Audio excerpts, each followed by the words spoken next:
Hi and welcome back.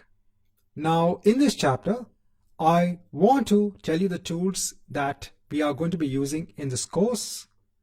So firstly, most importantly, you need to have an integrated development environment. So I'm more comfortable using Visual Studio. So I'm going ahead and using Visual Studio 2019, the community edition, since this is free of cost. Now you can also go ahead and use Visual Studio Code.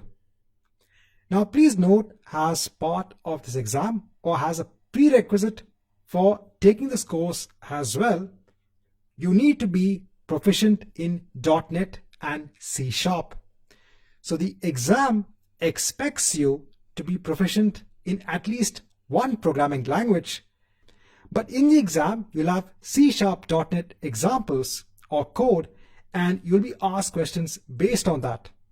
So you need to be proficient in C# and .NET. Now in this course, I will use examples on how you can have .NET and C# interacting with Azure services. But remember, you need to have at least some sort of knowledge on C# and .NET. You also need to have knowledge on developing web applications. How do you deploy web applications? How do web applications interact with, let's say, a data store, such as a database?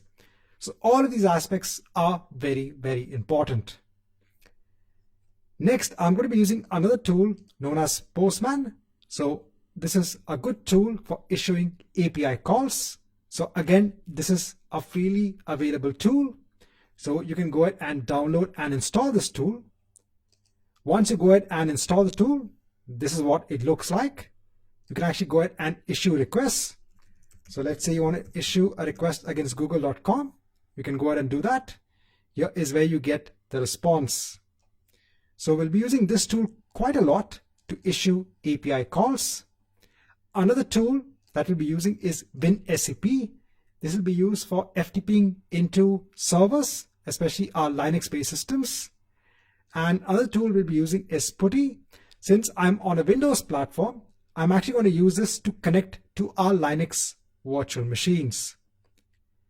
Now please note, as part of this course, I do ensure that whatever examples I create in .NET, I attach that code as a zip file, as a resource to that chapter, so that you can go ahead and download that code and try it out yourself. Right, so this marks the end of this chapter. Just want to give a rundown of the tools that we are going to be using in this course.